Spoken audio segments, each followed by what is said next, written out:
It's your boy, Young Kiyoma, aka the Master Chief, aka Vampire Hunter King, aka Nick, and who are y'all?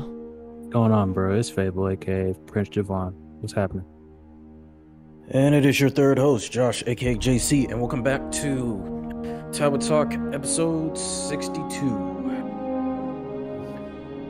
Oh man. Yes, sir. Yeah, man. You know, the more we record and the more like we get to like the intro bit where I'll hear what episode we're on, that's when it starts to set in like, oh damn, we're close to 100. Right? Like, Yeah, we're really already 100. there. Like we're further to 100 than we are to 1 at this point. Right. Yeah, it's gonna get close. So that's, yeah, it's crazy. We might hit 100 by the end of the year, honestly. It's definitely a possibility. Yeah, I see that. Definitely. And you Yeah, know, that's actually possible. as usual, I would like to state that I've seen, you know, the support on our stuff recently, and it's really sick to see. Yes, sir. So shout out to y'all. Shout out to the We people. owe it to you. For I'm actually sure. kind of surprised we got this So- many niggas. I'm not gonna hold you. I am as well. I'm gonna be honest. It is a little surprising. Right. But yeah, how y'all been, man? How y'all doing? All right. Well, I'll start. I've been doing all right. Holding my own. Yeah. I guess I don't think anything exciting to talk about as far as just keeping up with school. Still trying to figure out whether I'm going to be going back home.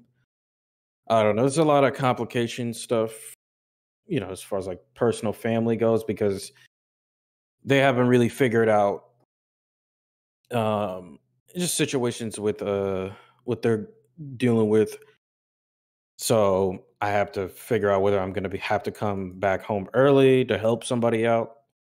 I don't know, but Oh, damn. yeah, because I don't know what's going on. My baby sister's still with my dad, so there's Oh. like issues on Yeah. like how they're gonna get her back, and then on top of it, my mom doing a bunch of business trips out of the country and whatnot. So it's like I don't know, and no one's really like there at home. My grandmother went back to the motherland, so it's like I don't know. It's just not a lot of people to get help, So Yeah, a lot of shit lining I up. don't Yeah. blame you like that. yeah, so it's Yeah. looking like I have get to. I'm gonna talk to my mom tomorrow about it, but yeah, it's looking like I have to like help her out or something like that. Maybe come back home early, which shouldn't be a problem because I only have one in-person class, and that in-person class, as far as like finals go, they do like presentations, but I mean, I've done presentations before, so I don't feel like it would be like an excuse in that, situation. So it at least Yeah, justifiable. it won't impede your Yeah. progress. So yeah, that's That's good. That's how I've That's been good. living, bro. I got you. How about you, PJ? What's been going on? Nothing like too serious. Just kind of working. Still need to go and I need to go talk to a counselor and all that junk to register for classes, Oh yeah. and yeah. then keep up what I'm doing right now. So far, so good. First week is pretty solid. I was gonna mix, Sick. but I just decided that I'll just save that, I guess, for the end after everything's been recorded. Then I'll go ahead and I'll start mixing everything. Because if I Gotcha. do it now, I'd rather just not. I'd rather not get stuck in that. I'd rather just keep it with recordings and move on to the next one. Okay. So, other than that, makes sense. yeah, I'm Makes just sense. chilling, I guess. That's good. That's good. Yes, sir. As for me, well, I guess I'll go ahead and just say it. Y'all can probably tell. Y'all can hear it. I feel like absolute shit right now.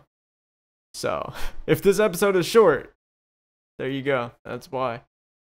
But yeah, man. Other than today, and I guess the past few days have been pretty rough. I've been working on some shit. So I talked about this because I said, hey, even if I say this publicly and you know nobody else is gonna do it, and if you're crazy enough to do it, well, good on you, because I'm gonna try to do the same shit eventually. So I've been trying to work on this video where I read every Shonen Jump manga. Okay.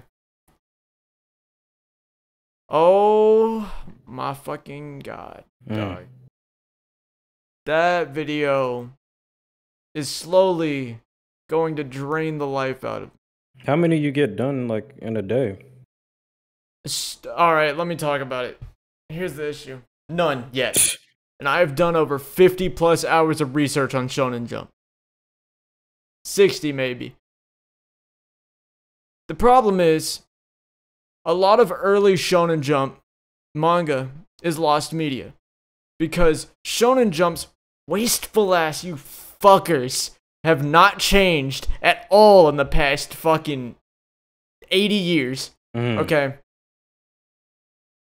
So they designed early Shonen Jump magazine to be easily disposable. It was made on flimsy, cheap paper. Okay? And it was meant to be like a Sunday morning read, and then you throw it in the fucking trash. So it's so hard to find any, like, available copies of original issues of these magazines, okay? And even worse, a lot of the manga in them are even lesser known than the magazine itself. And for example, the first manga in Shonen Jump magazine was something called Kujira Daigo, okay? Daigo the Whale, right? And I'm convinced I'm the person in the West that knows the most on this manga other than people that have actually read it. Other than the handful of people that have actually read it, okay? I have searched so many websites in English, in Japanese, in Spanish, and in French, using like basic knowledge of all those languages that I know, okay? Like just trying to search through fucking Google on all these sites. The places I have found with the most information on it were French. It's crazy. But hold on. Yeah, okay, my bad. So it's crazy. And the issue is it's so fucking hard. Right. To find information on this thing. Same with the second manga in Shonen Jump. It's called Chichi no Tamashi. A Father's Soul, I believe is the English name.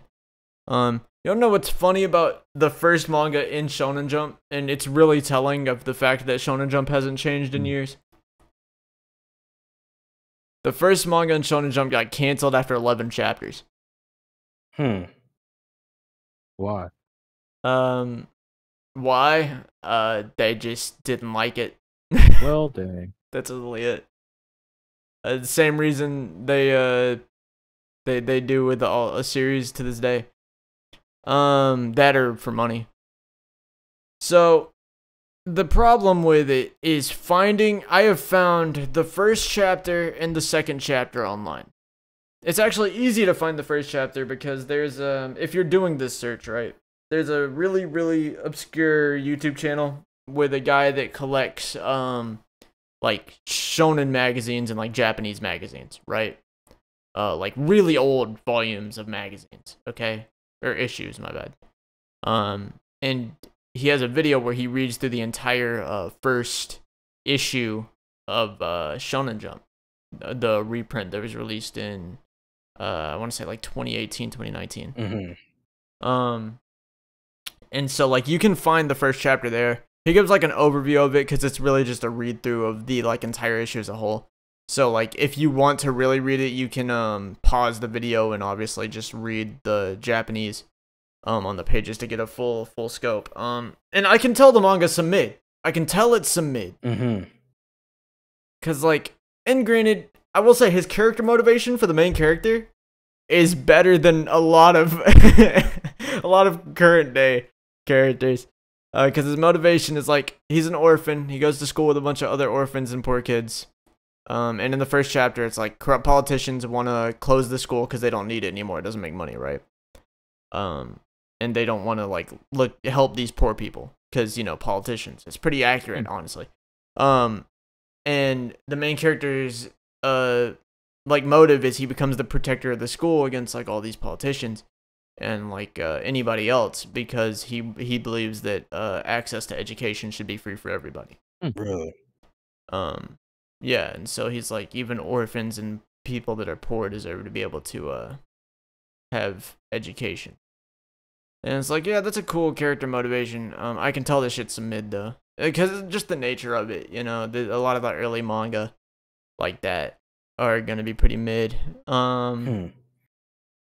And what's funny about it, this is the last thing I'll talk about in that regard before continuing on. Is the guy who wrote it, Sachio Umemoto, I believe is his name, was mentored by two, and you don't hear about this guy a lot because he was mentored by two more popular manga artists, which is a damn shame. It happens to a lot of manga authors where they'll be like mentored by somebody with more clout, so you don't really hear about them.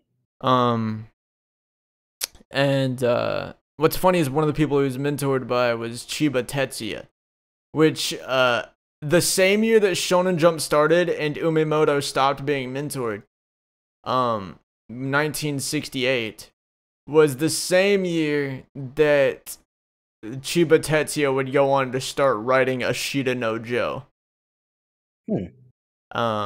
Which is one of the biggest, well, not one of the biggest, but it's one of the most influential sports manga of all time, specifically boxing.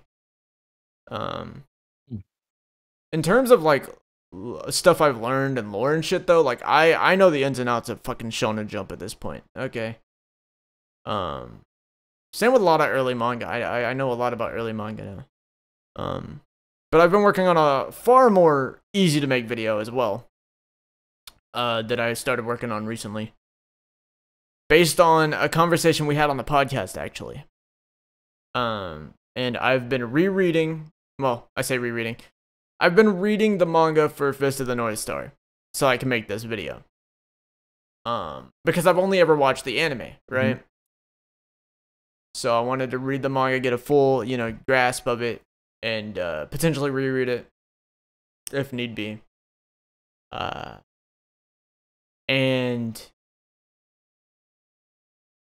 I am having my theory proven even more upon reading the manga than even the anime, because the video is of course going to be about why Fist of the North Star is primarily a romance manga. And it's unfair to call it a romance manga, although it is. I'd call it more of like a love story as a whole. It's a story about learning to love. And I could talk all day about that, but I'm working on that video because we talked about it on the podcast. I've been reading Fist of the North Star. I'm on chapter, I'll talk more about it later in the podcast episode, but I'm on chapter 45, 46 right now. Whatever the first chapter of volume 5 is. So yeah, I've been working on that. Past few days I felt like shit. Today I was feeling fine, and then like 30 minutes before we started recording, I was going through it. And that's about it. That's about what I've been up to. I'll talk more about the Fist of the North Star stuff later in the video, and maybe more about the Shonen Jump video. I don't know. It depends how I'm feeling, cause I got some words about that shit. Okay, that shit pisses me off. So yeah. I wonder if that nausea is kind of, maybe you're not eating a lot, or it's possible, but I haven't been eating a lot for the past. have you been feeling few stressed weeks lately? Anxious? Always. That's But not is it new. like an increased amount of stress and anxiety? I couldn't tell you. Because that's usually To be honest. one of the issues with nausea, or the causes with nausea. But I couldn't 100% tell you. It's possible, but I don't feel different than usual. You know, it's like I'm generally pretty stressed and anxious.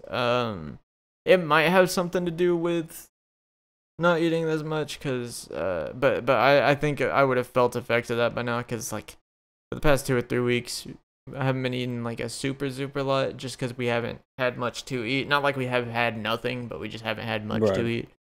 You know, rough period is how it is. That, bro. But it's like yeah, I don't think it's stress related. It could be, obviously, but I don't necessarily think that it is. Sometimes you just feel like shit. It happens. Felt that. But yeah, on to something hopefully more positive, although I doubt it. We got any comments, Josh? Yes, we do. Got a few, not as much as last episode, but yeah, we can start off on Facebook. It is our Fist of the North Star is a love story clip. No fucking way. I was just talking about. Okay, go ahead. Pascal Summers says my favorite manga of all time, and it got a couple That's of a good take. emojis. As I've been rereading it, I realize I like the manga version more, and I realized that by chapter 2. Really? And that is solely because Kenshiro in the manga is so much of a better character. Because in the anime, like, he's cool in the anime, don't get me wrong. In the anime, they just kind of make him the cool guy. He has one-liners for everything and stuff like that, right? Mm-hmm. And, like, that does still happen in the manga. But in the manga, this motherfucker is cold. Hmm. That nigga is cold. Oh my god. Literally, he drops one of the most, like, character-filled lines. It's just something about the scene, the way it's set up. In chapter 2, it's this old man that they see. He's being attacked by bandits, okay? And, Kenshiro's traveling with Bat at this point. Bat being this kid that broke out of a jail cell with him, in the previous chapter. Bat becomes like a little follower companion guy. And there's this old guy being attacked, and Kenshiro steps in to save the guy, obviously, and Bat's like, why are you saving him, you know, whatever, because Bat doesn't really understand the concept of compassion, because it's a post-apocalyptic wasteland, you know? He doesn't understand the concept of compassion until, like, later in the series. But, Kenshiro steps in and saves him, and then after saving him, you know, he has the old man. The old man's whole thing was, like, he was trying to, get rice seeds, and he was being attacked by these bandits because they wanted the rice, because food. And he was trying to save the rice seeds so he could bring them back to his village. Because this whole thing, what was his phrase? He said, like, you must think about tomorrow, not today, is what he said. And he was talking about how those rice seeds would help feed everybody in his village forever, you know? Because they could cultivate that rice. And then Kenshiro saves the guy. And Bat eventually, after they make it back to the village, Bat's like, why'd you save him? And then he says to Bat, he says, you must think of tomorrow, not today. And then he says, it's been so long since I've seen a human being. And that line just fucking hits. Because, like, literally the chapter before that, you see Kenshiro, you know, dealing with fucking... And even in that chapter, and for the rest of the series, honestly, you'll see it. It gets fucked up. Another thing about the manga as opposed to the anime is the manga is super fucked up. The manga inspired Berserk. A lot of people don't know. As well as JoJo's Part 1. It's very fucked up, the manga. The anime is a lot more, like, cartoony, I guess, in the sense of, like, you know, it's like a Monster of the Week series. You turn it on, you know, he does something sick at the end of the episode to beat the big bad villain, and it's like, it's a cool series, and it's not like they changed the story at all. It's just presented in a less violent and grotesque way. But the manga does a real good job of capturing the fact that like everybody's a monster. So like the line of him being like, "It's been so long since I've seen a human being," is like, that shit's sick. And then I believe in the chapter after that, and this isn't really spoilers because it's like the first 2 or 3 chapters. I believe the chapter after that, he you know, the what's it called? The old man gets killed there in the village. The old man gets killed. And eventually he has to, like, after they kill the bandits that came back to fight Kenshiro or whatever, you know, he buries the old man. And another sick moment. It's just like, you can already tell he's such a sick character. Because, like, he buries the old man in the village. And Bat looks at Kenshiro and he's like, the soil here isn't good enough for the rice. I don't think it'll be able to grow. And then Kenshiro goes, "Nah, it'll be able to." And Bat goes, "What makes you say that?" And Kenshiro goes, "Because the old man is resting here." And it's like, it's just such a good fucking character moment. And throughout the rest of the series, he only gets better. He only gets better. And it also has that same effect of Yakuza, where it's like, you join the journey of this character after they've already become the legend, you know? So instead of seeing like their rise, you see them already being known as that nigga. Like how when you start Yakuza 1, Kiryu is already the dragon, you know? Okay. So yeah. I think that's a good take. I think H&K being a favorite manga is a very good take. It might be one of my favorites, honestly. Nice.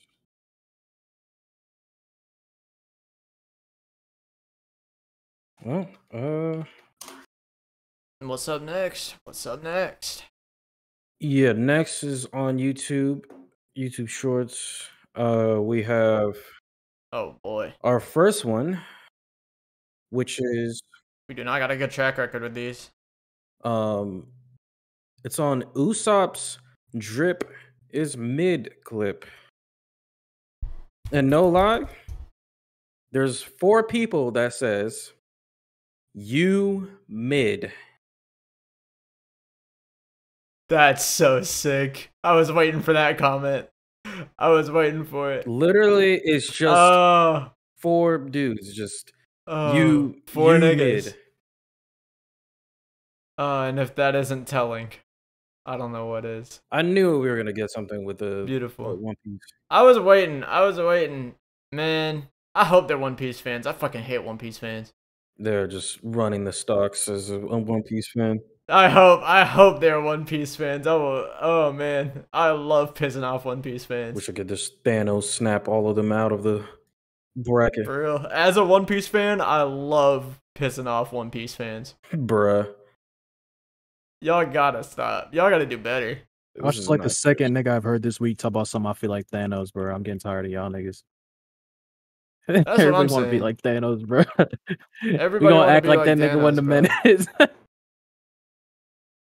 Act like I honestly, I don't know which version of him I dislike more. No, Good he's God. not terrible. It's just that I'm like, Out of bro. all the people, Everybody to be like, I feel like Thanos with that. I'm like, bro, stop. no, Stop. I don't Dude's a like menace. any version of Thanos. I'm a huge Thanos hater. I don't read comments or watch the movies, so I don't care. You're not missing That's much. fair. You know, It's that's fine. honestly a good take. That goated take, honestly. Really? Yeah. The second you get into anything, you're automatically associated with the people who like those things. And that shit's the worst. Shout out to One Piece fans. Yeah, so I can't wear my badge as like a One Piece fan. It's like, who?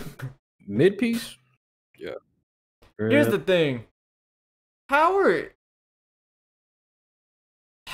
they okay? And look, this is gonna sound like a joke, but you're gonna understand why I'm saying it. We're all gonna know the answer, but it's like you're gonna understand why I'm saying it, right? How are you a racist One Piece fan? There's That I don't even exists. want to think. There's there's a lot of those. Well, I mean, there's also a lot of like super homophobic One Piece fans too. Crazy. How? I'm just sitting here like, you're right. I'm sitting here like, bro, have you read the series? And like, we all know why they exist and how they exist, but it's just like a rhetorical question. It's like, wow, you would think, you know. That's kind of weird. Like, dude, No. they must have just erased those discrimination parts out of their memory. They be spawning in fans. They really do. Because there's so many people online that claim to be fans of things that they have never even touched. Do you know how many people there are that are like, oh dude, I fucking love Metal Gear Rising Revengeance, that only know about it because of the memes? And that's it? Mm-hmm. They exist, yeah. Like, the dick writing's crazy. It's going crazy, bro. It's nuts. I'm gonna let people do what they want. I'm gonna let them do what they want. It just means that what they want to do sometimes ain't the right thing to do. I'm gonna let them do it.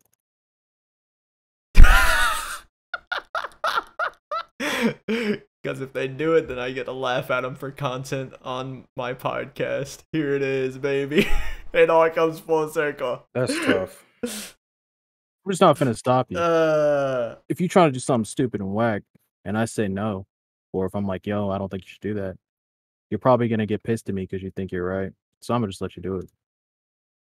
No, I mean, most people like to think they're right. That's just the truth how it goes. So I'm gonna let you. Yeah. Tough. All right, what do we got next? Please be more hate. That shit's so amusing. We got one more. Funny that we have those though. That's the funny part. That's right. I really thought it would take us being bigger. Yeah, I think that might be the one thing. Sorry, not trying to cut you off, Josh. Like, I think that just might be the thing that's like so funny about it, is because it's like, wait a minute, I can still be a nobody and you're gonna still try and freaking be pissed. Like, I thought y'all niggas only got mad at famous people. Crazy. No, we get mad at everybody. Well then, I guess it's not so unfair. Honestly, that's like, fair. Yeah, that's what I was thinking. Like, holy shit, you know what? I respect the hating. I respect the grind. Yeah, I feel like hating has to be a full-time job at this point. You don't just start. Oh yeah, just absolutely. Wake up in the morning, you're like, I'm gonna be a hater. I feel like you have to be a full-time hater. I got respect for like a genuine, real hater. Cause like you gotta try your damnedest. Like to be a hater, on bro. Like this is your 9 to 5. You go out of your way. Yeah. Which is wild, but still, you know, I respect the grind. I guess that's so insane. You know, I respect it though. That's crazy. Wow. So yeah, Josh, what do we got next? Yeah, we got our last one. It is on our "You Getting Roasted, Who You Picking to Help" clip. Of course, classic. Precious Phillips says, "I'm picking Martin, Cat Williams, and Kevin Hart." It's a good pick. That's a decent lineup. I respect it. That's a solid lineup. I feel like I respect it, but dog, we got to talk about how Cat got obliterated by a child. Every time, let this man breathe, bro. Dude, he's on my team defending me, right? He's on my team defending me. He's going up against comedians, not just any comedians, bro. He's going up against his niggas. You know they're gonna be on this man the first second he steps into the bro.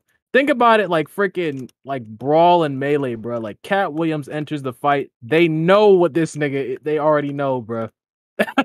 That's like he's the AO. He got 2 stocks. He's the AO. He got 5 stocks.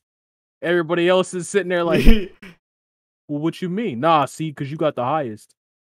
So now everyone's on your ass. Yeah, exactly. Everybody else is the oh, you got the highest amount of stocks. Come after you. They all just start jumping his ass, even though it's a 4-player game.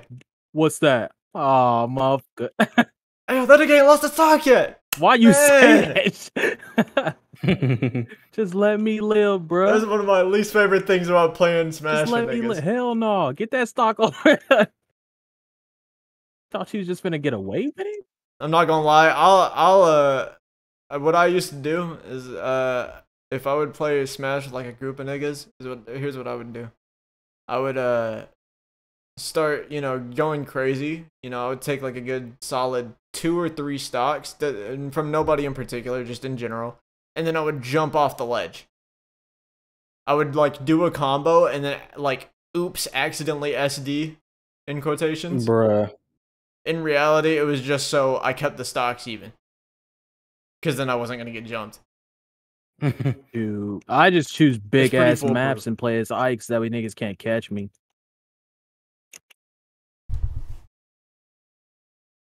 That's funny.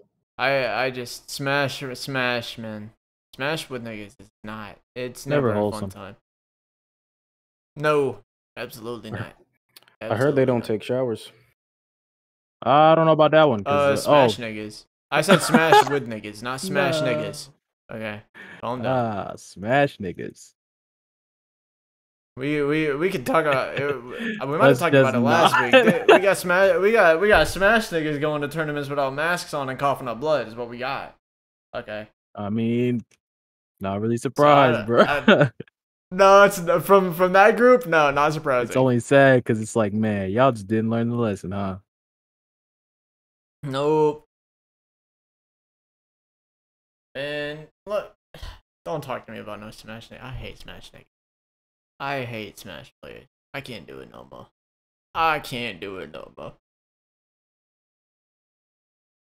But yeah, solid comment game. This week. I'm glad that people can respect Fist of the North Star. That's something that really matters to me. It hits my Hispanic soul. Yes, sir. It's like that. Fist of the North Star it's one of those shows. It's one of the Hispanic shonen. Up there with like Dragon Ball, Saint Seiya, and fucking what's it called? There's one show that I'm missing. What the fuck is it? It's Fist of the North Star, Dragon Ball, Saint Seiya. I'm missing one. What do you mean by like Hispanic shonen though? Like, I don't really know how to explain it to you. Like, it's like just shows that are they for reference, okay? They were selling tickets for Goku versus Jiren in Mexico. Oh, you mean like wait. You mean like you mean like for the culture? It's just part of the culture. All right. It's just part of the culture. Like, I'm lost. It's like, and I'm right when I say this. It's like Naruto. Dude, I feel like Bleach is kind of for the culture. I won't say Bleach. I'll say like Kubo is for the culture. Kubo's for the culture. Kubo's a man of the people. No, his editor though, animated steak. But here's the thing, right? Is like Naruto is kind of the same way as like most of those Hispanic shows, or like how Fist of the North Star, Saint Seiya, and Dragon Ball are seen in Mexico is how One Piece is seen in France, right? It's like the same type deal. Same with like what is it? There's one in specific I'm thinking of. Saint Seiya is also that way in like the Philippines, pretty sure. It's and it's funny that like I happened to get into like super heavy into shonen and then later found out, yeah, no, you were genetically disposed to get into shonen because that's just something about Hispanic and Latin culture is just like, yeah, shonen anime is like what you're destined for, right? Oh, rip. I'm just like, word. Now I'm the shonen guy. It's a sad life I lead. But as long as Fist of the North Star gets respect. Now, the second I can get people to actually respect fucking Kaneko Man is the day that we'll get some real shit going. Alright? Man, I could talk forever about Kaneko Man. That's the... I say it every time. That's the MF Doom of manga right there. Without Kaneko Man, y'all got nothing. Y'all ain't got shit. That's funny. And that manga, I believe, came out in 1978. That came out roughly 5 years before Fist of the North Star. And Kinnikuman didn't super inspire Fist of the North Star, but those two kind of collectively are what make modern shonen, or shonen really from the 80s onwards. Is because you get like the whole concepts of like, you know, friendship and like the battle aspect of shonen from Kinnikuman, and like a lot of the other tropes that come with shonen, such as like power ups, special moves and stuff like that. Fist of the North Star, you get a lot of the like more emotional side of shonen as a whole from that, you know. And then there are like some people that claim direct influence by Kinnikuman. Fucking the writer of Full Metal Alchemist, considered one of the greatest anime and manga of all time, she was inspired by Kinnikuman. One Piece, Oda, Kinnikuman. Literally, Panda Man exists because it was a character that Oda submitted for Kinnikuman. Fucking, I already talked about it earlier, but Berserk, especially, Fist of the North Star, huge for Berserk.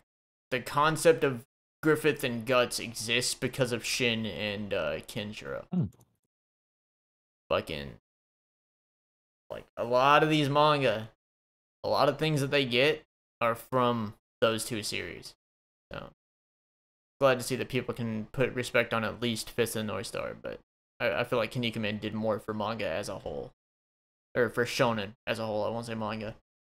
Although it was pretty groundbreaking for its time, but it's no like Go Nagai story or anything. Yeah, that's right. I know manga history. I know it now. I've done fucking hundreds of hours of research. All right. I know it all now. I got knowledge. I got knowledge that even people in Japan don't know about. Okay. It'd be like that.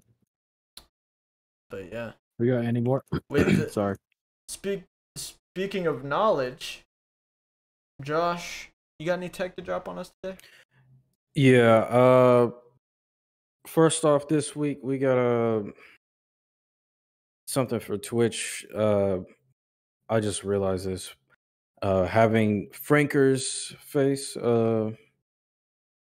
If you guys have the extension, I don't know if anyone who's watching is affiliated with Twitch and Twitch culture, but yeah, pretty much Franker face is kind of like a extension of emotes and other things to enhance your Twitch player and your experience on the web browser. And yeah, they got like all these emotes that are pretty, into the Twitch culture. A lot of people use, and one of their features with this extension is the audio compressor. And so I found it very helpful when watching streams. Most people's audios, and their mixing, it's not the best. So having that audio compressor where you can just turn it on at the end of the volume knob, and compresses all the audio to a certain dB, and then you'll be able to hear it pretty well, even like background noise pretty well. Now it's not like the best, and you don't have like a lot of options and control knobs and stuff like that, but it's just a simple click. I think it's pretty helpful when watching Twitch streams with a lower audio, so I highly recommend that. I'll have that in the link description below. Next, we got something with the phone. I recently figured out you can actually, if you have like a Android phone, you can do a link to Windows. So pretty much, if you have a Windows computer, you can connect your phone to the Windows computer. I'm pretty sure every Windows PC should have this.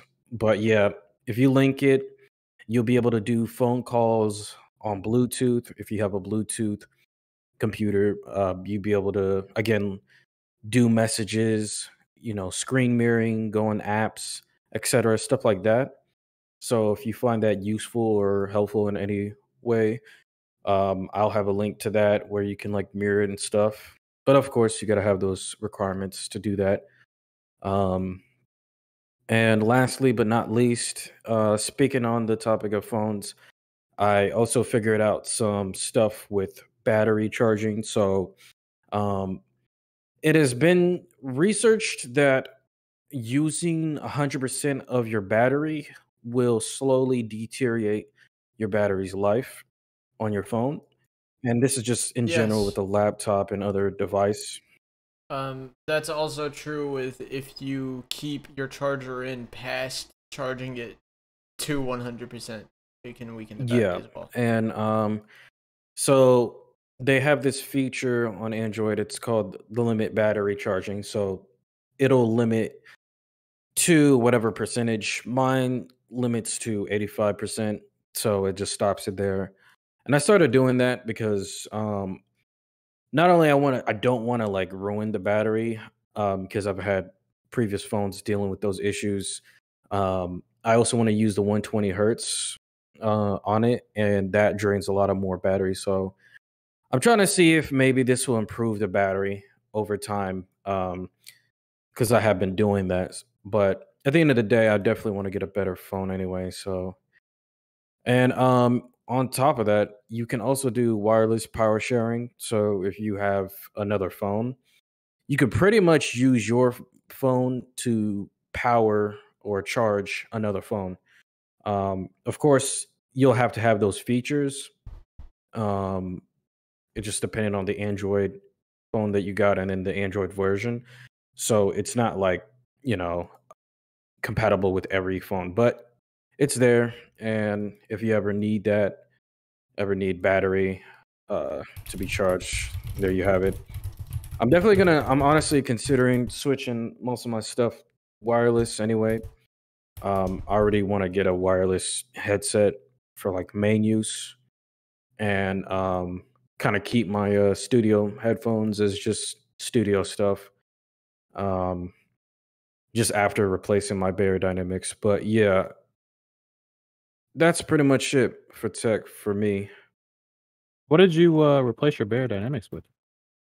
I just got a new cord because my old cord was bad. Oh, okay. Yeah, it was messing up. So I replaced it and then it just made me realize I probably just need to switch to a wireless setup.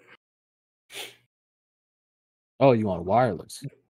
Yeah, I've been hearing a lot about well, the homie Noble told me about the ones he got, the Audio Technicas M50s. They're actually wireless.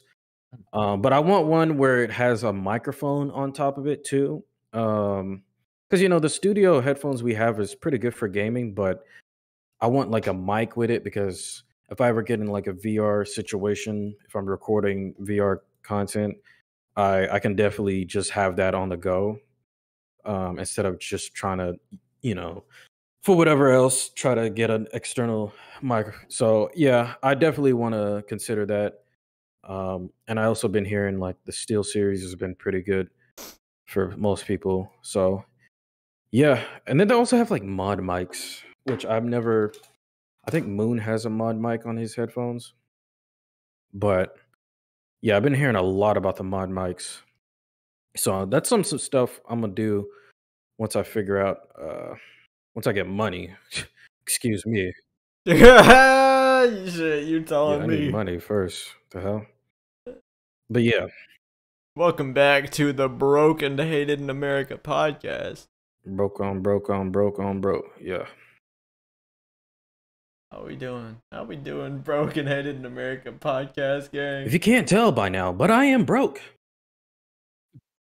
And you happen to be judged for honestly anything about us. So, Right. I love the hate you know, portion. hated in America. I said, God, I love the hate portion. Tough.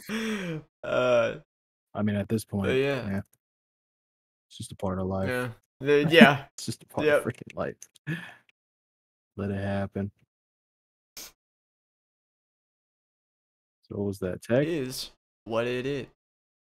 He Yeah, said that was the I think last that one. Was was that Yeah. it? Sick. All right. Well, then I guess it's time for us to get into news. Sure. What's up? First I got this Kinda. week is I don't think there's too much to talk about this week in terms of news. I don't recall. As far as there like being. what we usually see, you know, and stuff we keep up to date. But Yeah. I do got some. Okay. I don't know if you've seen this article, but apparently Bungie and Sony make it official. They were talking about how, I guess, you know, obviously the publishers 3.6 billion deal to acquire Destiny 2 developer has closed. God, that's so not worth it. Yeah, I would not buy a carcass for 3.6 Wow, bill. my man really said a carcass. bro.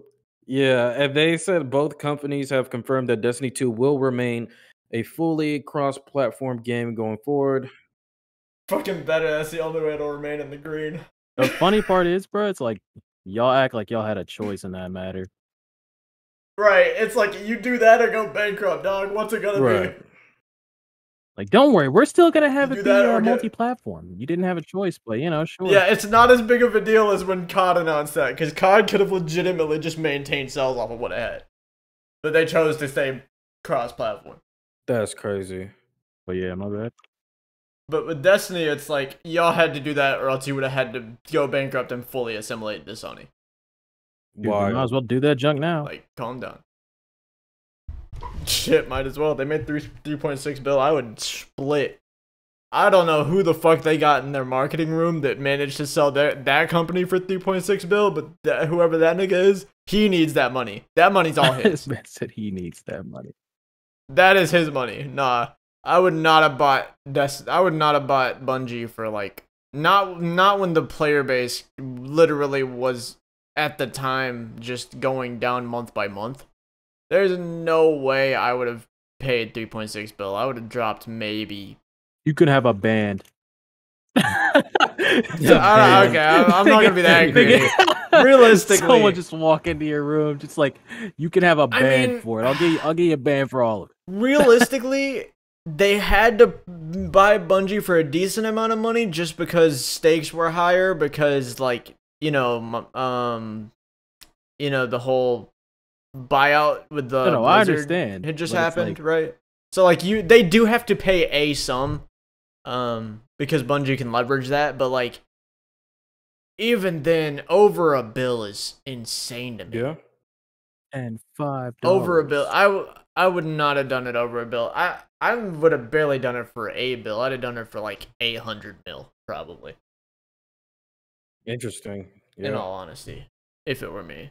But like, I understand because stakes were higher at the time because of the threat of Microsoft buying another company. But Bungie wouldn't have went back to Microsoft, so realistically, they couldn't leverage that. But it's just like, Microsoft had just bought Blizzard, and it's like, okay, game companies can be worth this much, So, like, you kind of have to pay higher because it's the look.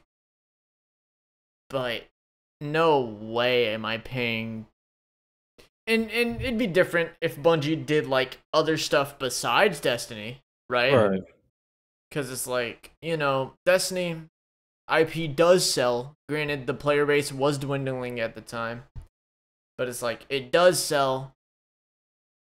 And, if they did some other stuff on the side, it's like, I'd be fine with that. A couple 100 mil sales of another multiplayer hit or something, I'd be like, okay, I'll buy Bungie for 3.6 bill. But for just Destiny, these niggas don't do anything else anymore. There's no way. Yeah. That's insane. There's just no way. Good God, why? Who at Running out of Sony? options. Who did that? So they're running out Huh? of options. I believe Well, because Microsoft already has Mojang whenever Minecraft was at its peak, and Minecraft's not. yeah, dipping that is any- true. any, Microsoft has Mojang lower, and so then Blizzard. they got Blizzard. So it's like we're running out of options. Um, If they want into the market, you're gonna have to buy into that bit and start making some Hot take. major changes. I also would not have bought Blizzard for as much as Microsoft. I think did. the only one that was And I know this is- deserved at its like cost, I guess, was They was bought was Mojang at its peak. That was the only one that I was like, okay, yeah. Absolutely. They bought it at its peak. Huge sell from Mojang. Huge fucking plays on both sides. That was such a good, even to this day, such a great long-term money-making move. That went crazy. That was crazy. But I'm looking up how much Microsoft bought Blizzard for just to make sure. Bills. Oh, it was in the bill. That's why Had to be like Bungie had to be in the bill or something, probably. It was. There's no I'm way. just joking. 68.7. Shoot.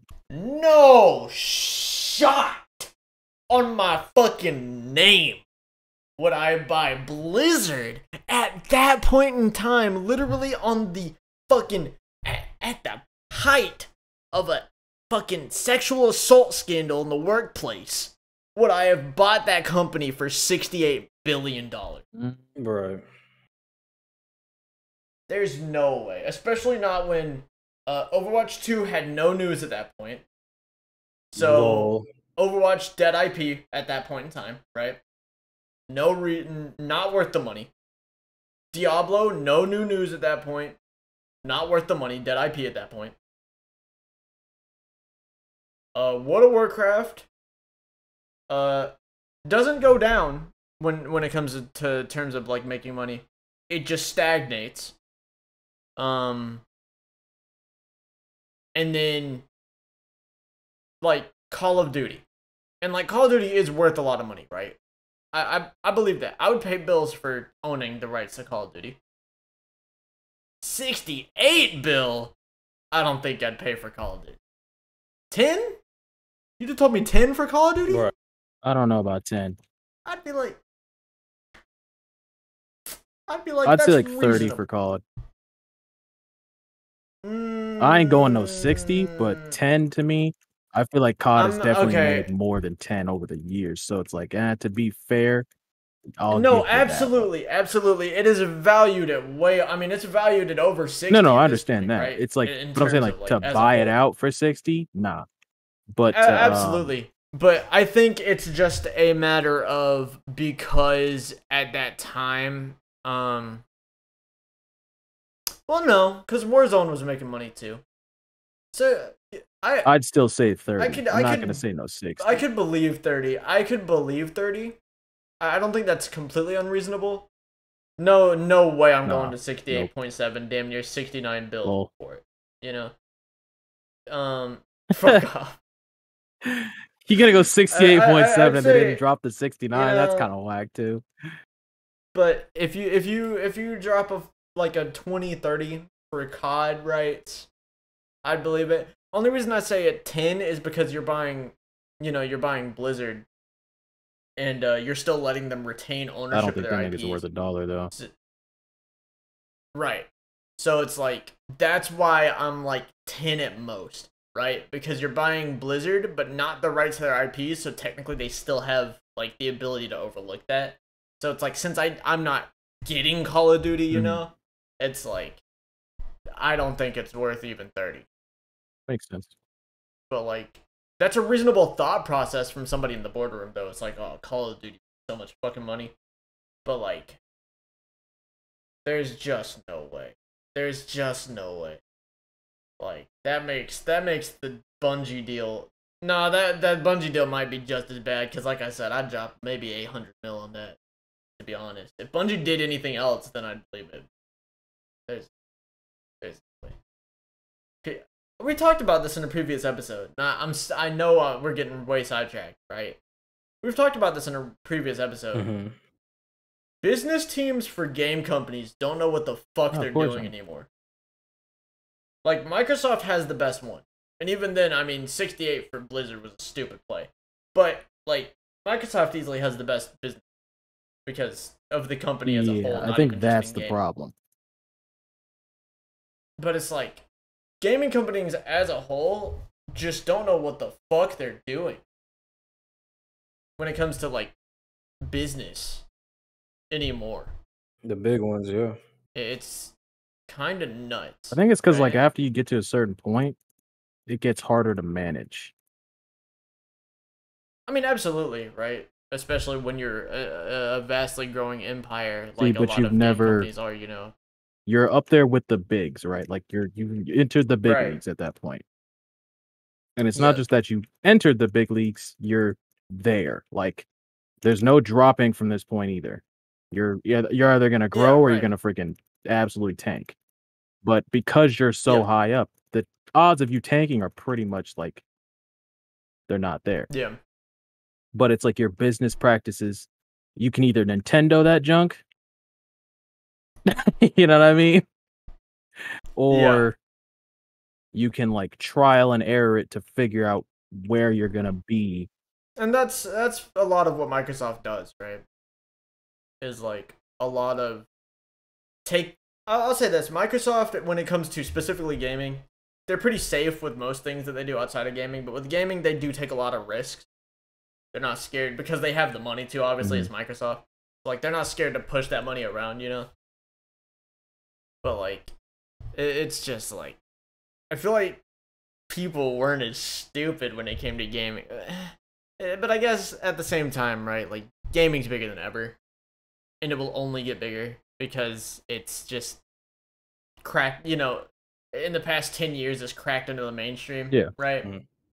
Especially with, you know, stuff like esports being as big as they are, live streaming growing ever bigger, and the rise of content creation. It's like, you know, gaming's huge. So, like, I get that you kind of have to be crazy with money more because of how big the space gets, but, like, and especially if you want to be a pioneer. But it's so, people don't know what the fuck they're doing. And I'm not going to get into esports, but if you think companies are bad, orgs don't know what the fuck they're doing at all. Shout out to Phable.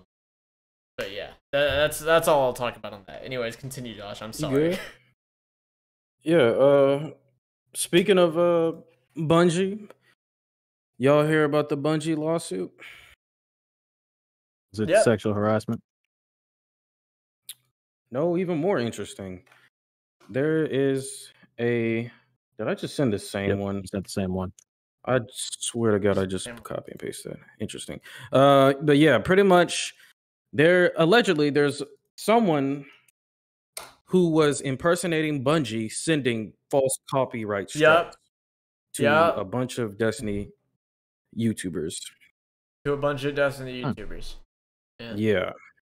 And it was a Destiny YouTuber that was doing it. Who was it? It was, what's it, Nazo? He was re-uploading I think Witch Queen OSTs on his channel. Oh, and then his channel got taken down because of that. He got Salt Monster and did it? That's he did it because he's a crybaby little bitch boy. That's kind of, you know, you want to know what they have this on, like, actual, like, statements. Pretty much his whole reason why he did this, which I don't believe it, but he was like, you know what? I'm going to show you how busted the YouTube copyright system is.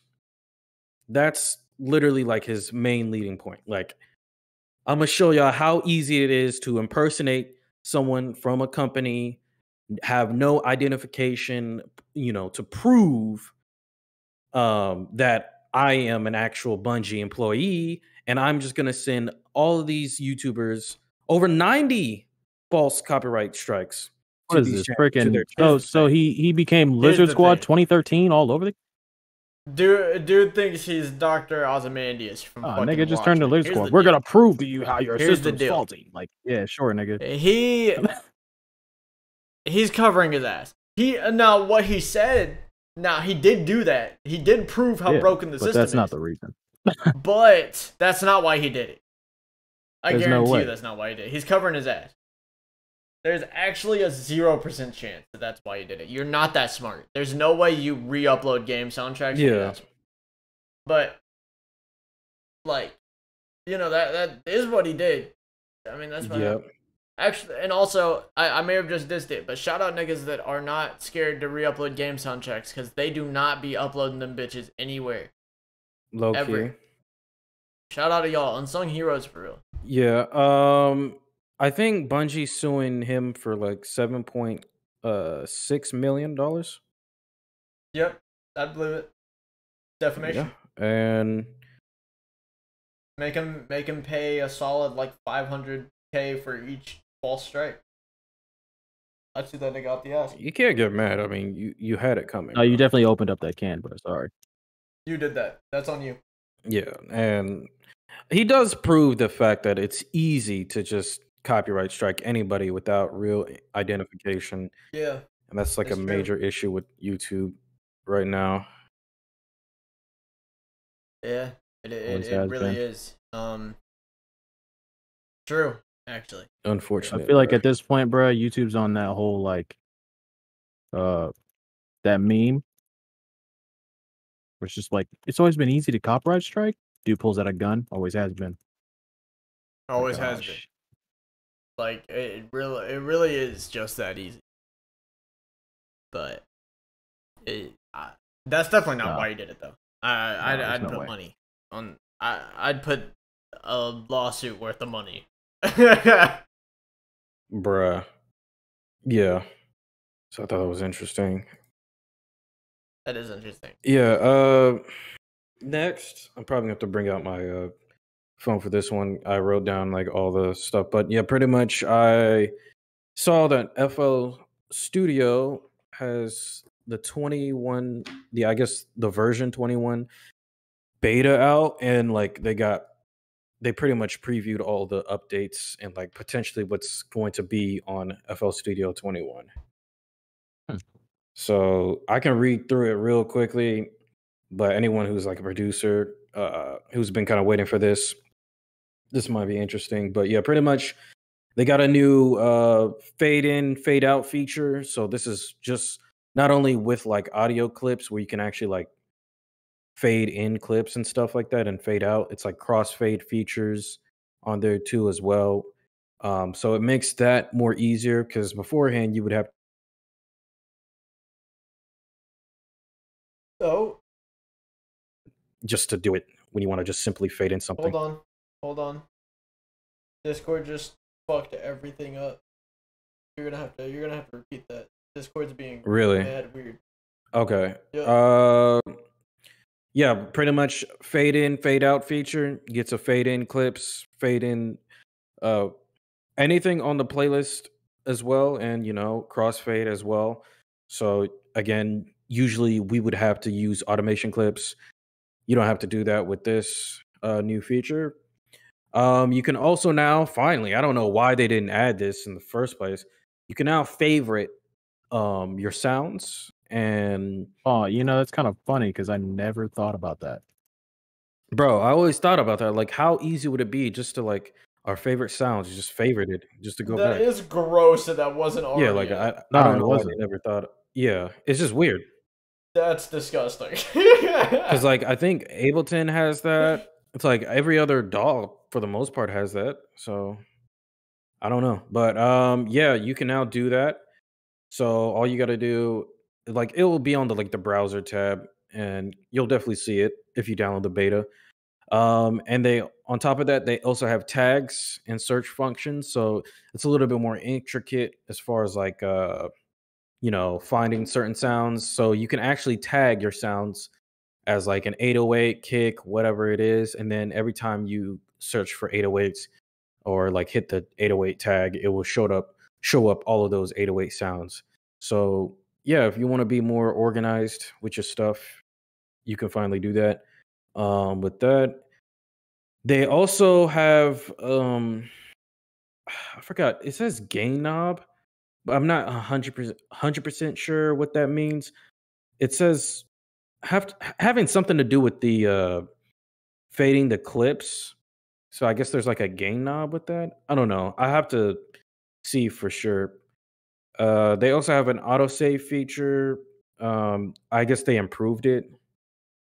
You can also preview samples without really even clicking them. So you can like it's like a little like bar where you can like a mini little player. You can play through certain parts of that sample. So instead of just clicking on it and waiting for it to play, you can actually like click on a certain part. So thought that was pretty cool. You have new gross beat presets. Um, they now have an interesting plugin, which I'm kind of curious to see how this would work. But they have a multi-band delay plugin. So if you know anything about multi-band EQing and all that type of stuff, it's pretty much that, but like with delay. So like you can control the delay and like where it would delay and like those sections you can increase the decay time It's or kind of fire. yeah. So I feel like that would go crazy for sound designers, people who like to do that stuff as well. Um yeah. Next, if you had an issue with M dot, well not M dot, but dot M4A files, they're now compatible. So you beforehand you couldn't drag in dot M4A audio files, but now you can. So poggers, I guess. Next, you can change photo colors, just the text. Um, I don't know why they didn't have it when you could already like see different photo colors, but is what it is. You can now do that if you want to be more organized. There's also a shortcut to changing octaves on the piano roll. So like it's like if you hold control and Thought you it was hit, already control up. yeah, there's control up, but like you can be even more I guess extensive with it. Like you can hold, I don't know if it's alt or control, but if you hit a number on the numpad, it will change to that certain octave range instead of just Oh. control up. That's kind of fire. Yeah. So Oh, so it's like a number is a certain like, octave range. associated. Yeah, so it's with like each C5. It's like octave? middle C. So Yeah, you like probably Okay. just hit like Control C or Control 5, and it goes to 5. yeah, Yeah, just yeah. if you want to speed that up. Uh so yeah, that's so far it what they have. Now you can actually they're doing a beta because they know a lot of people are gonna say stuff about it and give I them mean, it's feedback. smart. Yeah, it's smart to do this. Yeah, so they're pretty much I can link the form if y'all want to check it out in description. But yeah, I don't know when they're gonna close the form, but yeah, you could pretty much put input on in it if you want to suggest more stuff, and they can add it before they drop FL Studio 21. And honestly, I want them to drop themes. I've been begging for this one. So yeah, I'm definitely gonna pull up to the form and suggest that because I don't know, bro. I've been seeing all those FL Studio 12 themes, and bro, they go hard. So yeah, looking pretty cool. Looking pretty cool. As far as that go. Sick. So yeah. And then lastly, but not least, Detroit Become Human has a manga now. Interesting. Yeah. Actually. Or I guess they're going to do one. So I I don't know when exactly this is going to happen. Let me see if it says it in the article. It okay, there it is. It says expected to release on July the 22nd in Japan on the Yeah. Comic Bridge I mean, that platform. game was big in Japan, although I don't think it's super sick, but like it was huge in Japan, so like I respect that. Oh, you didn't really mess with Detroit Become Human like that? Nah, not personally. Really? I didn't think it was that good either. I mean, yeah, I think that dude, and even then I kind of still don't feel this way, but like I think that dude's best work is still Heavy Rain, and even then that game's kind of weird. Honestly, one thing I will say I like about Detroit Become Human, is just the play on discrimination and like how they really like Yeah. made it. And I personally like choice based games, so that was kind of more in my alley. So Mm-hmm. and That to makes sense. see them like go from like Heavy Rain to this is like pretty cool. So yeah, I mean, I think it's cool to see something like this getting a manga. It's yeah, it's like kind of new. I never hear about when that. Ruby got a manga. It's like, okay, that's pretty Yeah, sick, you know. Cool. It's like they also made a manga for, well, I say that like it's new. They made a Kamen Rider double manga like way after the show is airing, like a year or two ago. They started right. it, and I mean, I say that like it's unusual, and it's like it's cool, but to be fair, a lot of the original like Showa era writers, like the original Kamen Rider and V3 and Black and stuff, had mangas that were released alongside the show, so it's not really that weird. Right. Yeah. But it's cool to see stuff like that getting like manga Yeah. releases. Hopefully they normalize that. I agree. Oh yeah, I guess I can talk about, speaking of news. Speaking of Kamen Rider, they showed off the design for the next Kamen Rider, which is Kamen Rider Geats. And to be honest, the design is really fucking sick, actually. Cool. Here's the design for Kamen Rider Geats. Oh, that's dope. Yeah, I think that design is super fucking sick. But they haven't really talked too much about Geats, so we don't know too much about what it is. But I mean, that suit is one of my favorite suits in a while. So, it's kind of hype. It's kind of hype. Huh. That's cool, man. Yeah. So here we are. Sure. Done with the news. I know I said I'd talk about this a little bit more earlier, but fucking I've learned so much manga history, and this kind of relates to what we were just talking about with normalizing like manga releases. I've learned so much manga history recently that like it's kind of nuts how much is unknown even in other countries, like even in Japan, even in like Mexico, and stuff like that. Because like you would think a lot of the history of Shonen Jump would be well known, you know. Well, not well known, but you would think that like in Japan, people would, you know, it wouldn't be uncommon to find people that know stuff about like manga from the 70s and like the roots of Shonen Jump. But before 79, really even 80, it's just there's a few popular manga from the 79, 78, which is like Kaneka Man mainly. Mm-hmm. But it's like before the 80s, it's really difficult to get into manga as a whole, let alone Shonen Jump. It's kind of crazy, because you'd expect I don't know, with like Japan being well known for having like companies that are legacy companies that have been around for such long times. Hell, the oldest company in the world formed in what is this, like 589 CE or 529 CE, whatever. But the oldest company in the world is in Japan. Yeah. So you would think with like, and there's like a lot of really old companies in there that have been around for such a long time that you would think that they would, you know, kind of hold Shonen Jump to that legacy standard. But because of how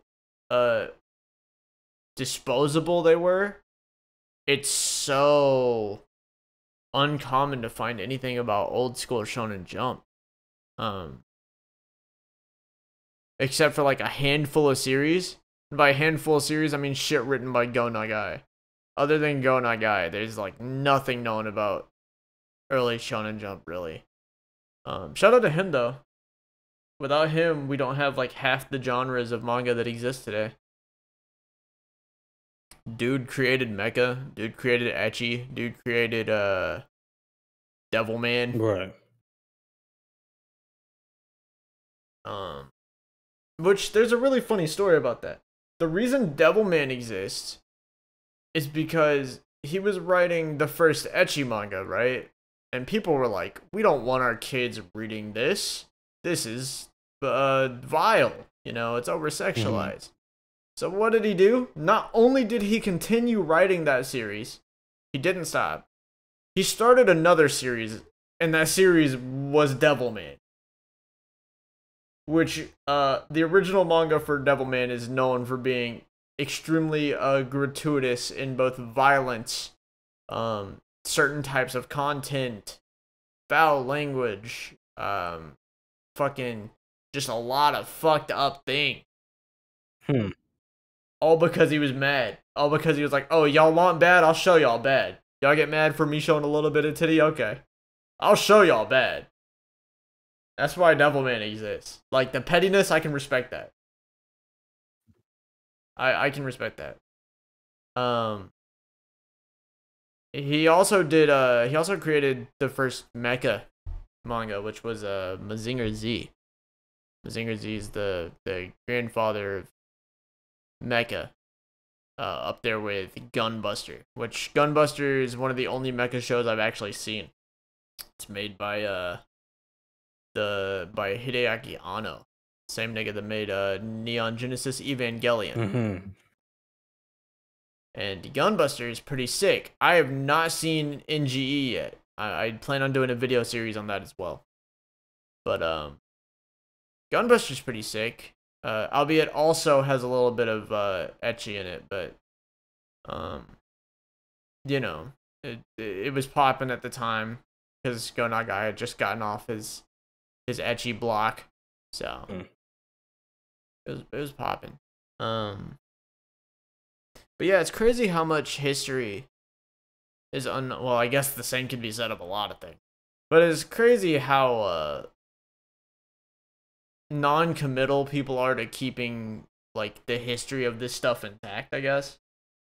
Where it's like you have so many ways that you could, you know, kind of legitimize this shit and have it be available for the future, but you just don't. It's like Nintendo with like any other games. It's like, I don't want to have to emulate these Nintendo games, but y'all give me no other choice, you know? Right. Because they're just unwilling to provide alternatives or like find a way to keep it like legitimized, you know? And yeah, that's a damn shame. Out of all the manga that you researched, is there any like manga that was like bad that you felt that was good to most people? That your personal opinion? Well, I've only mainly been looking at stuff from like the 90s and before, because I could say that about a handful of manga in general from today, right? Yeah. You know, I could talk about Mid Hero Academia or some shit, but there's a lot of, and like it's really hard to find this manga, but people that have read it have said that it's good. But it doesn't appeal to me in particular, from what I can tell. It's called Chichi no Tamashi. It's the second running shonen in Shonen Jump magazine. It has 128 chapters comprising 14 volumes, I believe. No. Maybe? Yeah, I think it's 14 volumes. 128 chapters. That feels right. But it's about a guy who's just suffering from success, at least from what I can tell. So it's this kid. He's really good at baseball. It's one of the first like big sports manga as well. That's how you know it's mid, because it's early sports manga. Sports manga didn't get good until like, I mean, there was Captain Tsubasa. Other than that, sports manga didn't get good until like at least the 90s. Whenever fuck Slam Dunk came out. Late 80s, whatever. But it's about this boy who's pretty good at baseball, and he gets and his dad is a legendary bat maker. His dad makes bats for the like greats when it comes to baseball, right? They seek him out specifically. And so the conflict of the story is, I'm so good at baseball that one of the best players in the world wants to mentor me. But also, my dad wants me to take over the family business as bat making. Which one do I do? And that premise just don't make no damn sense to me. Interesting. It's, this dude's just too successful. Right. And like that can be a problem in the story. That can be something that starts the story, you know. But to have that be your main conflict, like what it revolves around, I don't know. I don't know, my man. I feel that. I think Kujira Daigo is mid, even from just the first chapter. I know what happens in the last chapter, which is chapter 11. I know what happens in the first and second. I actually read the first and second. And there's made in 1968. There is racism and misogyny in the first chapter. Okay. Surprised. Kinda goated. Kinda goated. Yeah, not surprised. So, and like it's light, and the racism thing might be me reading too much, okay? That might be me reaching, but there's definitely misogyny, right? So, in the first chapter, Daigo meets Mari, I think is her name. And she's stealing. She's a pickpocket, right? She's stealing from this older lady, and he saves the old lady, gets her stuff back, and is like, "Hey, Mari, you shouldn't be doing that," because she was another one of the orphans, right? Like he knew her, and her friend Jiro comes along, and he's a darker skinned character. Hog. And he apparently is apparently him and Mari used to roll together as pickpockets, and I'm assuming, I'm pretty sure, I'd have to reread it, but I'm pretty sure it said that he taught her how to, right? And so I was like, interesting that you would make the darker character the pickpocket. And then he sees her pickpocketing, and he's like, I thought we stopped doing that. And then he slaps her for no discernible reason. And I was like, that's pretty fucking goated, Damn, like that. Racism and hitting women in the first chapter, that goes hard. Like that, golly. That goes insane. But I'm trying to think, something that a lot of people say is good. I'm not. This is gonna be a hot take, but just stick with me because I don't know anything about the series. I'm not super hyped for Hunter x Hunter. Mm-hmm. When I do eventually get there, because Hunter x Hunter, one, I don't like starting series that aren't finished. Oh yeah, it's still going. Or like they can be ongoing, but like I have to know they're ongoing, Right. And like also I started the anime at one point, only watched like 5 or 10 episodes and thought it was mad boring. But I know that that's probably just an anime thing, Mm-hmm. But that's why I'm not too hyped for that one. Respectable. I'm hoping, I have a feeling Mazinger Z is gonna be overhyped. But I don't know enough. I do want to read Mazinger Z though. And I know that has tons of spin-offs and it leads into the entire mech genre, but that's fine because I plan on doing a video on the mech genre anyways. So we'll get there eventually. Overhyped. I mean, Captain Tsubasa probably would be it for me. Okay. So if you don't know, Captain Tsubasa was the first big sports shonen manga. It was huge at the time. It even has tons of spin-offs now. Captain Tsubasa is a soccer manga. Okay. And back in the day, it was super poppin'. And to this day, like in Japan, it's still like well received. It's not like big, but it's well received. But on paper, just looking at it, there's no way that shit is good. But I can hope that it's good, but I don't see it. Okay. There's also another one that I'm skeptical on, and like I said, Go Nagai is the GOAT, right? Mm-hmm. But Harenchi Gakuen, the first ecchi manga, I'm not too thrilled to look at that one. Why is that?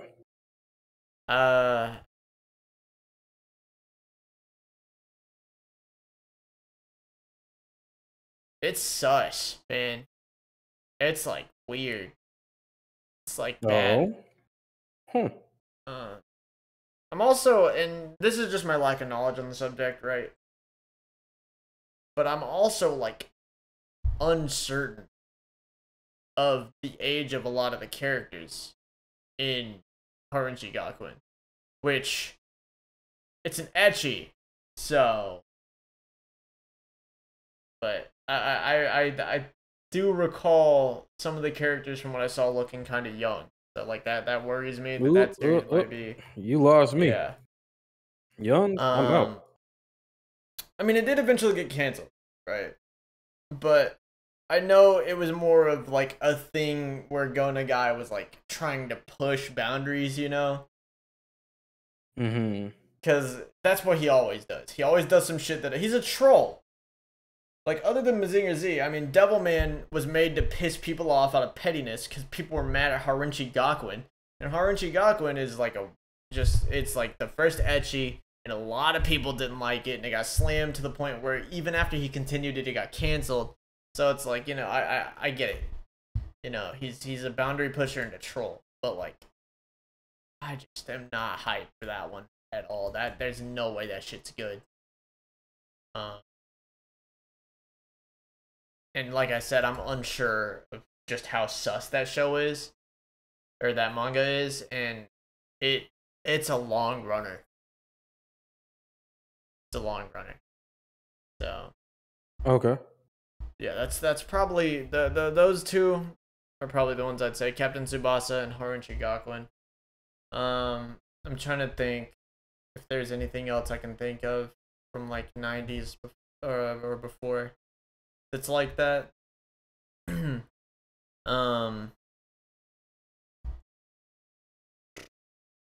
Not really, because here's the thing is like once you reach the 80s, you enter the golden age. The golden age, yeah. Hard to say. People call it the golden age. I kind of call it the silver age because I think golden age of Silver Jump of Shonen Jump was, of course, you know, the big three, right? Mm-hmm. Which, you know, there's never going to be another big three, right? But like, you know, that was such a big era for Shonen Jump and manga as a whole, where like it began to break out into the mainstream, where it's like, I think the golden age was the big three, but a lot of people call like the 80s to 90s like a big golden age, because you get like, you know, Kinnikuman at the very, very end of, you know, the 70s. You get fucking Fist of the North Star, Dragon Ball, City Hunter, Saint Seiya, JoJo's Bizarre Adventure, fucking Yu Yu Hakusho, Rokudenashi Blues. You get fucking Slam Dunk. Right. You know, all these big hitters. So a lot of people call 80s to 90s the golden age, which I respect, but I personally call it the silver age because, you know, 99 to 2000 to like, I don't even know, 99 to like 2010, 2012 maybe. I consider that golden age because like you get Yu-Gi-Oh, you get One Piece a little bit before 99. You get fucking Hunter x Hunter, Shaman King, Prince of Tennis, Naruto. You get the best part of JoJo's. You get Black Cat. You get Bobobo. You get fucking Bleach. You get goddamn. What else? I think Death Note is in like 2006. Gintama. D. Grayman, people like Hitman Reborn. It comes out in that time period. I don't like it, but you know, you get that. You get Million Roji. You get, what the fuck else is there? You get Bakuman, Toriko, which I'm not a huge fan of, but a lot of people liked it. You get drunk in a basket. It's like, that's why I consider, and there's more past that. I consider Golden Age to be like, I guess 97 if you count One Piece, but realistically like 98, 99 to like 2010 to 2012. I consider that the Golden Age. The big three era. I consider that the Golden Age. And I'm sure, if enough good manga start to come out anytime soon, with Shonen Jump, because they're kind of starting to go on the upswing recently with Shonen Jump. It's like, depending on how big some of these get, there's probably gonna be people calling modern day the golden age of Shonen Jump. So like, there's a lot of ups and downs when it comes to the quality of their manga, especially pre-80s. But there's periods, there's eras where it's like, that shit goes crazy. You've got like early 70s, which for all the old heads, they think that shit was crazy. You got, like I was just talking about, this, what I consider the Silver Age. You got the Golden Age, with the big three. Then you've got like now it's like super mainstream, and a lot of Shonen Jump is the reason that they went mainstream. You got My Hero and Demon Slayer and all that, and I'm sure there are some people that consider that, like currently the Golden Age. So, right. Yeah, that's what it's like. That's what it's like looking at Shonen Jump's history. I feel like a detective with no leads, because it's so hard to find any information on anything this early in Shonen. It's gonna be a journey to get this done. I will do it at some point. I don't know when it'll be done, but this video will be done, or these videos. Right on. So yeah, is there anything? How about, okay, Josh, and I can extend this to PJ. It doesn't necessarily. Well, no, PJ's kind of already talked about what he's working on the podcast, I think. Mm-hmm. But Josh, mm-hmm. is there something that like is like a super big undertaking that you're trying to work on in the background, that you're like, I want to release something on this so bad, but I just need like X thing done? Yeah. It's honestly my whatchamacallit, the video essay ideas that I wanted to do. Yeah. Mainly the Vegas one, because I've been learning a lot more with Vegas, and it's kind of pretty crazy that not only I learned this all by myself, it's also, you can do all of this in Vegas, and how crazy you can make your editing, at least your editing workflow more easier. So I don't know. It's something I really want to get to, but it's like I keep adding on these other videos that I'm doing, like the cooking videos, and then the current video essay I'm working on now. That's not bad though. You're breaking out of your comfort zone. Yeah, that's for 100%.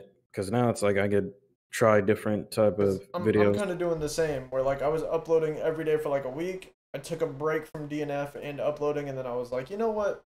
I have some video ideas that require more like actual thought, So I've been taking a break from uploading for like the past week.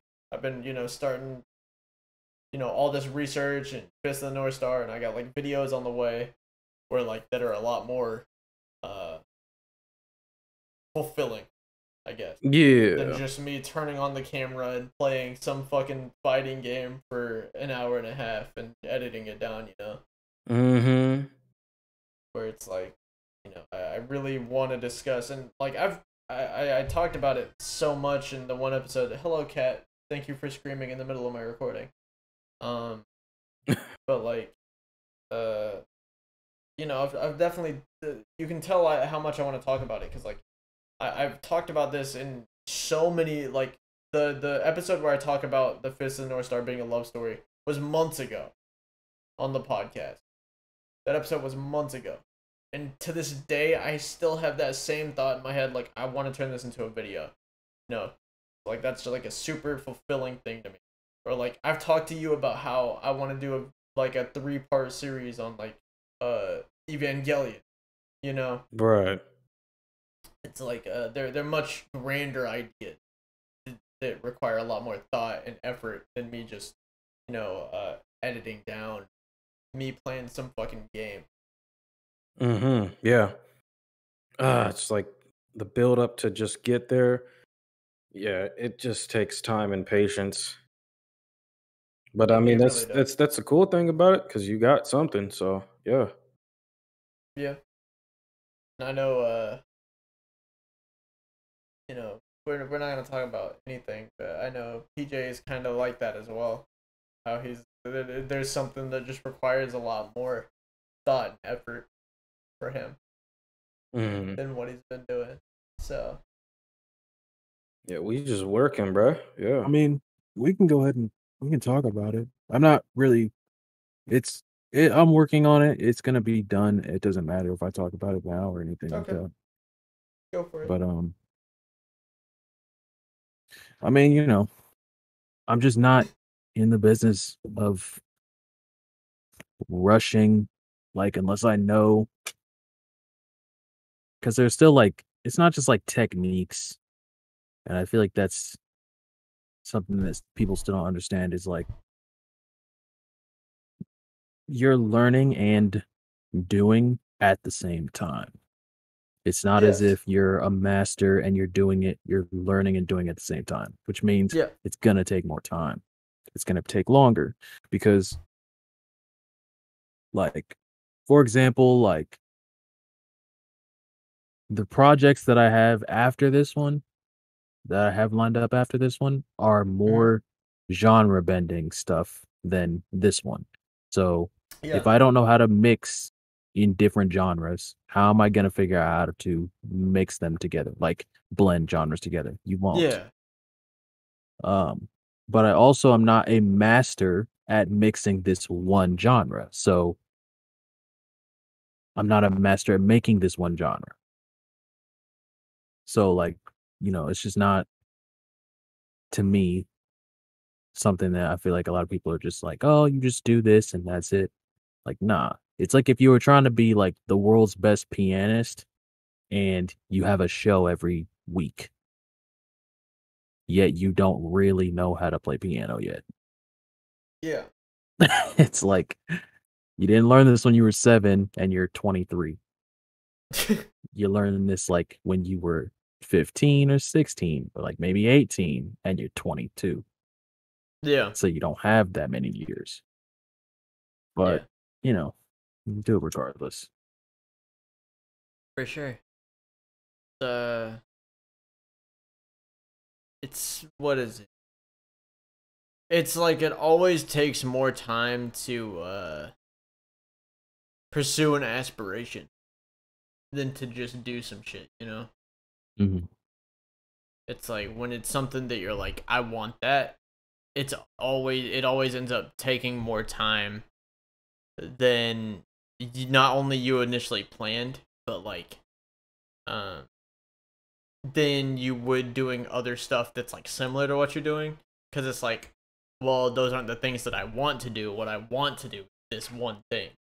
You know, it's like I said, like how I have these videos that I've been taking a break from uploading to like work on and research for, where it's like, I really want to do these videos, and I've been uploading like the DNF videos. It's like that's fun, and I can get those out every day, but I don't want to do that, I don't want to sit down and record DNF every day.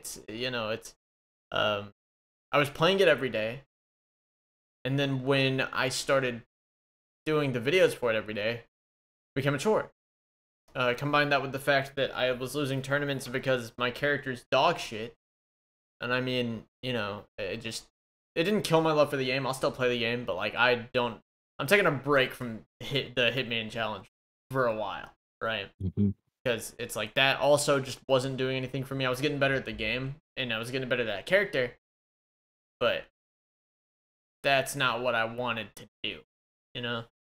Mm-hmm. And I'm sure Josh is the same way. Josh wants to do he wants to do like these video essay videos, and He wants to do these cooking videos, but it's so much easier to just be like, I'm gonna record another game for today. Right. Because you can just turn on the game, turn on the camera, start talking, you know?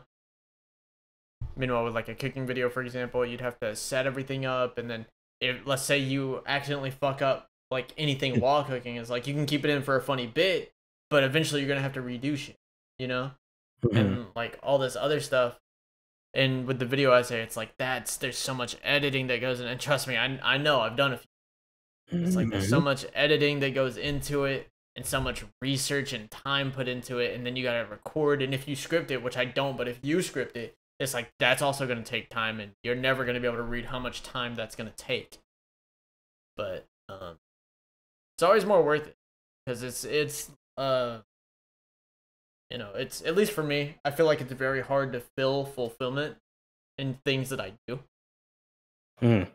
So like when it's something that of that caliber, it makes it hit like a lot, you know?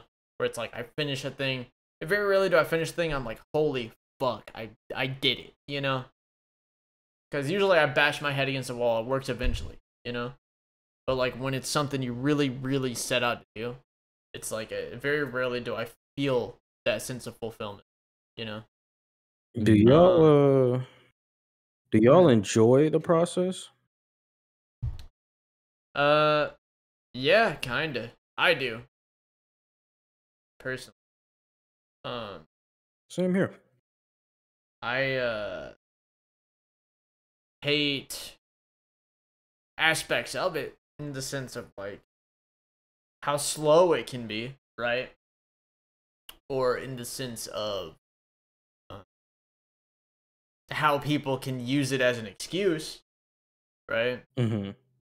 But I don't inherently hate it. I actually do have, because I just have fun doing shit, right? Like, I just come up with this with an idea and start doing it, you know, to my own detriment, to be fair.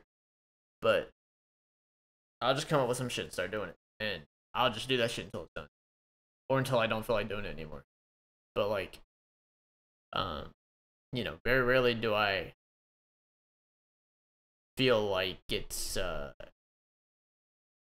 process itself is what is impeding me. Usually other things along the process that are impeding me. Yeah, I most definitely enjoy it. Makes me realize that I'm really, truly living life. Because I just realized if we just jump to the climax every time, it's not really fun. And No. Forward. yeah, and it also makes me realize, that, I'm human. Yep. What about you, PJ? You talking about what? Enjoying the process? Yeah. I accept it.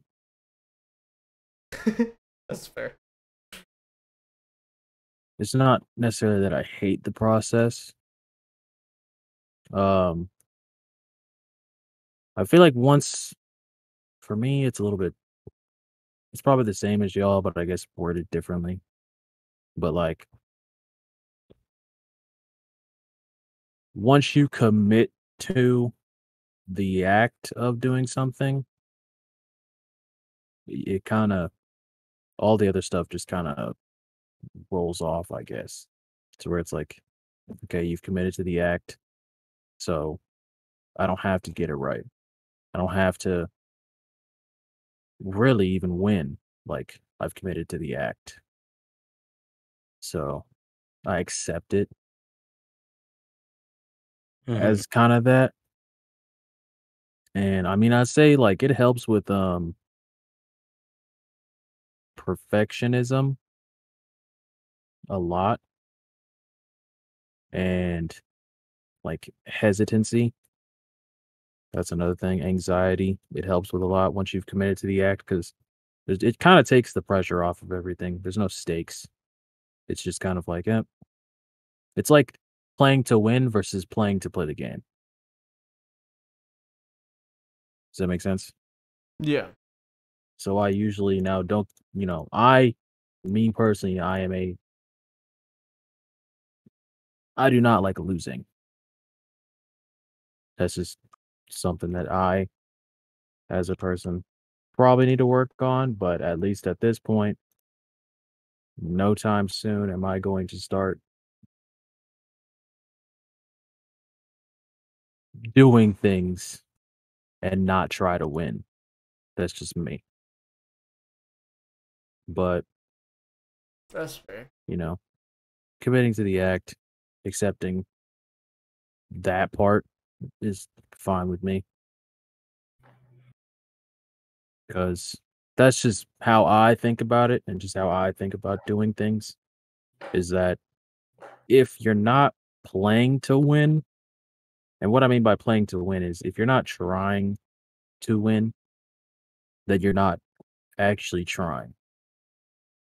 Which, if you're not trying and you're doing something, why are you doing it? I guess that's just me. Like, those kind of coalesce for me. Those are the same thing. At least that's just how I look at it. That's why I'm competitive. It's not that I'm competitive because I'm just like, I can't stand losing. It's like, I'm going to give it my best. Period. And if I can't give it my best, I'm not going to do it. And that's just point blank, period. If I'm not able to give my best in something, I'm not going to do it. Because there's no point of doing it if I can't do it to the best of my ability, in my opinion. Interesting. I just do shit. That's it. I just do shit. For me, it's if it ain't fun, I don't do it. And if it stops being fun, then I stop. That's all it really is. I respect it. I ain't judging or mad. If anything, and this is like probably off topic, but if there's anything that I have learned this week, or just like over time, at least right now, is that people are going to do what they're going to do. And at this point, everyone's pretty much grown. Yeah. So I'm not going to tell anybody anything. I'm not going to try and get someone to do something. I'm not going to do any of that. I'm just going to do what I got to do. If somebody wants to know, or, you know, anything along those lines, then yeah, that's the only time I will tell somebody something. But other than that, nah. That's fair. That's reasonable. All right. I think we'll stop there for now. Since I have been feeling progressively worse and worse as the episode has gone on. Well, dang. Oh, And this episode was supposed to be far shorter. We are damn near 2 hours. I knew that was going to happen. I did too, but part of me was hoping it wouldn't happen because I didn't feel good. And now I feel even worse. So, you know, things don't always go as planned. So is there anything y'all would like to leave the people with? subscribe to Nick's channel to make him feel better. That's not gonna, I mean, that's not gonna, I mean, that's nice, but it's not gonna, like, it's not Keep gonna up the stop me. support. Links You in guys have been description. doing insane. Not gonna Also, stop my subscribe head to Nick's from channel hurting. because, come on, guys. Keep subscribing to Josh's channel. You guys have actually been doing pretty insane. I hope that's y'all at least. If it's not y'all, then there's a problem. I appreciate the things that you guys have been doing on social media. It's actually kind of crazy because, once Yeah. again, Y'all kind of hit it. it's wild to kinda- see like that level of growth, that level of like involvement in something that you care about or that you're involved in, and to see other people be like, "Hey, I actually also like this." It's just, Yeah. you know, it's interesting. So thanks, and like keep it up, guys. We'll try and get better at this, obviously, because you know haters are gonna hate and they're gonna, you know, be on their full-time job. So why don't And I we? respect y'all. I respect y'all for it. Keep doing what y'all do. But yeah, with that being said, you know, as usual, support at this point the multicultural business. Okay, support us so we are no longer broke We're gonna be. We're gonna be hated in America. That nothing's changing that. In fact, it's only getting worse for me. But anyways, yeah. With that being said, I'll see y'all later.